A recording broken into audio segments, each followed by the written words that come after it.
नमस्कार दोस्तों, मैं सुनील स्वागत करता हूं आपका आपके अपने यूट्यूब चैनल ई मित्र सीएससी हेल्पलाइन में। मेरे पास में ये क्वेश्चन बहुत ज़्यादा आ रहा था कि हम पीएम किसान सम्मान निधि योजना का ऑनलाइन आवेदन किस प्रकार से कर सकते हैं। तो आज की इस वीडियो में हम यही बात करने वाले हैं। तो सबसे पहले आपको जिन दस्तावेज की रिक्वायरमेंट रहेगी हम उन्हीं की बात कर लेते हैं। आपको दस्तावेज की रिक्वायरमेंट रहेगी, 1 नंबर पे आधार कार्ड, 2 नंबर पे आपकी ज़मीन की जमाबंदी, 3 नंबर पे आपका राशन कार्ड। इन 3 दस्तावेज की आपको रिक्वायरमेंट रहेगी। तो हम सबसे पहले कंप्यूटर का कोई सा भी ब्राउजर ओपन कर लेते हैं, सर्च बॉक्स में टाइप करते हैं pmkisan.gov.in। आपको जो जमाबंदी लगानी है वो ई साइन वाली ही लगानी है। तो हम सबसे पहले यहाँ पे हमें एक ऑप्शन दिखाई दे रहा है न्यू फार्मर रजिस्ट्रेशन का, तो आपको इस ऑप्शन पे ओके करना है। जैसे ही आप इस ऑप्शन पे ओके करते हो, यहाँ पर सबसे पहले आपसे बोलता है कि आप रूरल फार्मर हो या फिर अर्बन फार्मर हो, तो वो यहाँ से आपको सेलेक्ट करना होता है। उसके बाद में आपको रूरल फार्मर अथवा अर्बन फार्मर सेलेक्ट करने के बाद सबसे पहले आपको आधार नंबर लगाना है। आधार नंबर लगाने के बाद यहाँ पे आपको मोबाइल नंबर, उसके बाद आपका स्टेट सेलेक्ट करना है, उसके बाद आपको कैप्चर कोड डालना है, उसके बाद गेट ओटीपी वाले ऑप्शन पे आपको क्लिक करना है। तो देखिए साथियों, जैसे ही आपने सेंड ओटीपी पे ओके किया, आपके नंबर पे एक ओटीपी आ गई। आपने ओटीपी लगाई यहाँ पे, उसके बाद आपको जो कैप्चर कोड दिखाई दे रहा है वो कैप्चर कोड लगाया, उसके बाद आपको सबमिट वाले ऑप्शन पे क्लिक करना है। जैसे ही आप सबमिट वाले ऑप्शन पे क्लिक करते हो, आपके सामने कुछ इस प्रकार का एक फॉर्म आ जाता है। आपके आधार कार्ड के अंदर जो नंबर लगा हुआ है उस नंबर पर भी एक ओटीपी आएगी। इस कंडीशन में आपके आधार कार्ड में मोबाइल नंबर लगा होना अति आवश्यक है। उसके बाद आपको कॉन्सेंट गिव पे क्लिक रखना है, उसके बाद वेरीफाई आधार ओटीपी पे क्लिक करना है। वेरीफाई आधार ओटीपी पे जैसे आप क्लिक करोगे, आपका कैप्चर कोड सही होना चाहिए। यहाँ पे इस बात का विशेष रूप से ध्यान रखना है, कैप्चर कोड मेरा यहाँ पे सही नहीं था। ये मैंने यहाँ पे कैप्चर कोड मेरा सही डाल दिया है। उसके बाद वेरीफाई आधार ओटीपी पे मैंने जैसे ही क्लिक किया है, इस प्रकार से आपके सामने एक फॉर्म आ गया। इस फॉर्म को आप डायरेक्ट यहाँ से प्रिंट पे ओके करके प्रिंट भी निकाल सकते हो, और आप इसको इंग्लिश लैंग्वेज में ही देख सकते हो। अभी इंग्लिश लैंग्वेज में यानी कि अंग्रेजी लैंग्वेज में ही ये फॉर्म अभी अवेलेबल है। थोड़ा सा नीचे स्क्रॉल करते हैं। यहाँ पे सबसे पहले हमें सेलेक्ट करना है हमारा डिस्ट्रिक्ट, जो भी डिस्ट्रिक्ट होता है।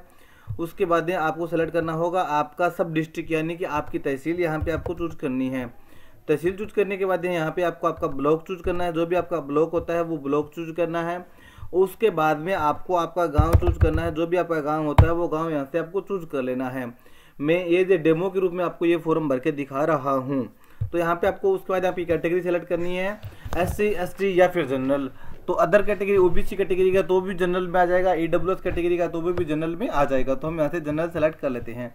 उसके बाद फार्मर टाइप स्मॉल फार्मर, अगर किसान के पास में एक हेक्टेयर या फिर 2 हेक्टेयर जमीन है तो वो स्मॉल फार्मर में आ जाएगा, अन्यथा वो अदर फार्मर में आ जाएगा। तो वो यहाँ से आपको सेलेक्ट करना है। आइडेंटिटी टाइप ऑटोमेटिक यहाँ पे सिलेक्ट रहता है। उसका मोबाइल नंबर यहाँ पे आपको चाहो तो आप यहाँ पे अपडेट नहीं कर सकते, क्योंकि OTP लेकर के आपने वेरीफाई किया था।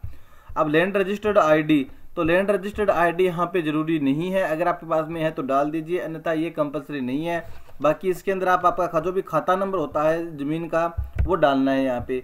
उसके बाद यहाँ पे आपका राशन कार्ड नंबर डाल देना, तो जो भी आपका राशन कार्ड नंबर होता है वो यहाँ पे डाल देना है। उसके बाद एक्सेप्टेड फॉर PM किसान मानधन योजना। PM किसान मानधन योजना के बारे में लगभग सभी को पता होगा। तो इस योजना के तहत 18 साल से लेकर के 40 साल के जो बेनिफिशियरी है वो आवेदन कर सकते हैं, जिसके अंतर्गत उनके 18 साल से 40 साल तक के बीच में कुछ पेमेंट करते हैं। उसके बाद उनकी उम्र 60 साल की होने के बाद 3000 रुपये उनको पेंशन मिलती है। ये मानधन योजना। अगर आप इसमें रजिस्ट्रेशन करना तो यस कर दीजिए, अन्यथा आप इसमें नो भी कर सकते हो। थोड़ा सा नीचे स्क्रॉल करते हैं। यहाँ पे देखिए ओनरशिप ऑफ लैंड होल्डिंग।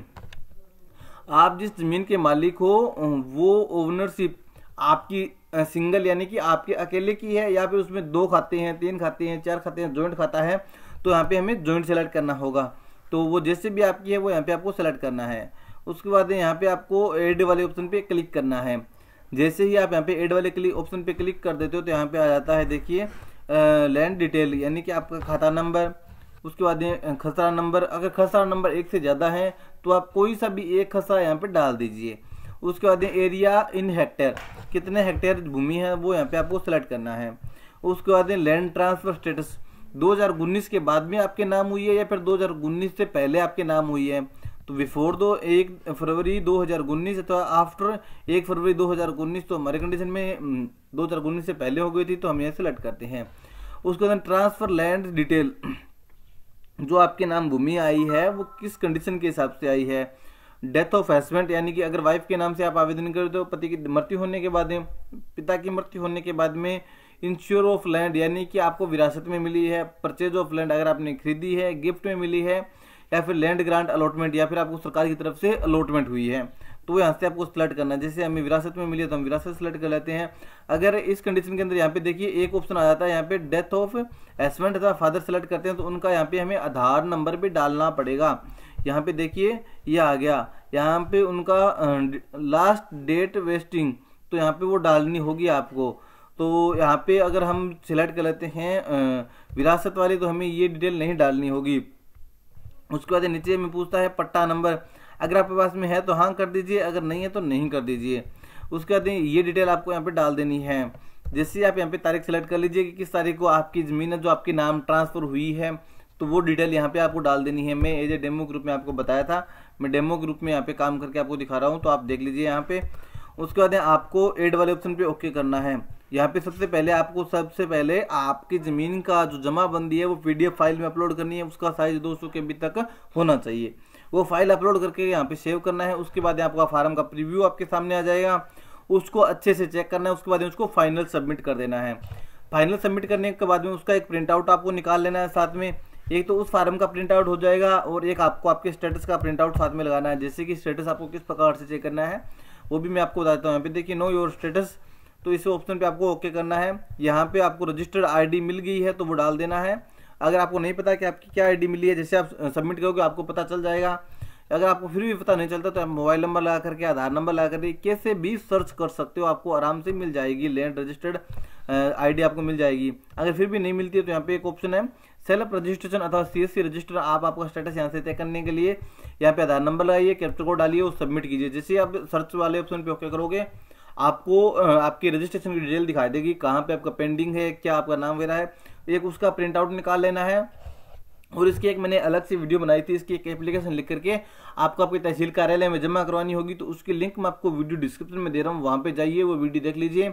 इन सभी दस्तावेज की एक प्रिंट आउट निकाल करके कॉपी बना लेनी है। एक कॉपी बनाने यानी कि एक फाइल बना लेनी है। फाइल बनाने के बाद में उसको आपके तहसील में जमा करवाना होगा। तहसील के अंदर जाकर के वहाँ पे आप पूछ लीजिए, या फिर SDM ऑफिस उपखंड कार्यालय में जाकर के पूछ लीजिए कि PM किसान वाला काम कहाँ पे होता है, तो वो आपको बता देंगे। वहाँ पर आपके दस्तावेज जमा करवाने हैं। वहाँ से वेरीफाई होने के बाद डिस्ट्रिक्ट लेवल से वेरीफाई होंगे। डिस्ट्रिक्ट लेवल से वेरीफाई होने के बाद में स्टेट लेवल से ये वेरिफिकेशन होगा। तो उम्मीद है आपको जानकारी समझ में आ गई होगी और पता भी चल गया होगा किस प्रकार से आप PM किसान योजना का रजिस्ट्रेशन कर सकते हो। जानकारी अच्छी लगी है चैनल को सब्सक्राइब कीजिए, बेल आइकन को प्रेस कीजिए और इस वीडियो को आपको दोस्तों के साथ में ज़्यादा से ज़्यादा शेयर कीजिए। आपका जो भी विचार है हमें कमेंट करके जरूर बताइए। चलिए मिलते हैं नई वीडियो नई अपडेट के साथ, तब तक के लिए जय हिंद जय भारत, धन्यवाद।